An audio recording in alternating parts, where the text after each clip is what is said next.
When you look at the upcoming schedule, they do have some tough tests this week against Memphis. It's tomorrow on ESPN, and then Saturday against a good Miami team. Kyrie available to play in 3 of Brooklyn's final 10 games, but the Nets are pretty much locked into the play-in tournament at this point. A 90% chance to make it. That's per ESPN's Basketball Power Index. So let's keep this going with NBA analyst JJ Redick.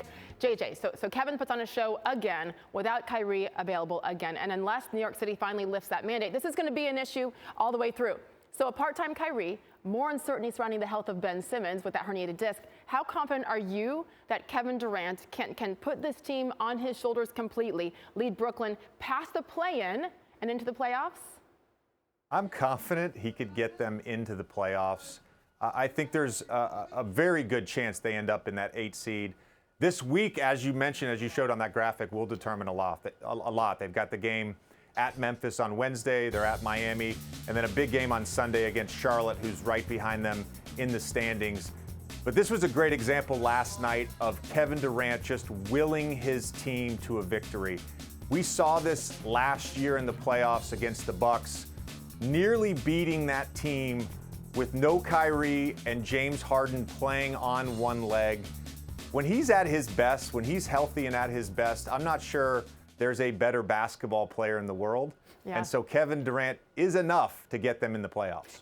Obviously, his play has been stellar, but just the look on his face, he is so intense, seems to be on another level right now. When we look at the top 4 teams in the East, the Heat sitting on top of the conference, 2.5-game pad over the Sixers, the defending champion Milwaukee Bucks, and Celtics. And all 3 of those teams have tougher remaining schedules than Miami. That's according once again to ESPN's Basketball Power Index. So if the Nets, if they get past that play-in tournament, and you say you're confident that they can do that, they'd likely play one of those top 4 teams. Which team, JJ, is the most equipped to handle Kevin and this Nets team? Well, I think the Heat and the Celtics, and of course, to a degree, the Bucks, they're all equipped to handle Kevin Durant because they have multiple big wing defenders. And I think, to a degree, there's a blueprint going back to that Bucks series of how to beat a Kevin Durant team in the playoffs. They put P.J. Tucker on him. They tried to make his life miserable. Kevin got his numbers. But because they had secondary defenders like Drew Holiday, like Chris Middleton, they were able to limit the other guys on the court. And I think that's the way to beat the Nets. Obviously, the Bucks losing P.J. Tucker may come back to bite them. And he's on Miami now. P.J. Tucker, Jimmy Butler, Jason Tatum on the wing, Marcus Smart, Jaylen Brown.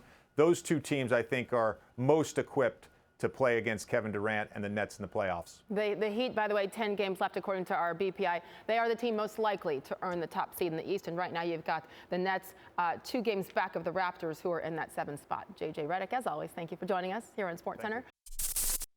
Thanks for watching ESPN on YouTube. For live streaming sports and premium content, subscribe to ESPN+.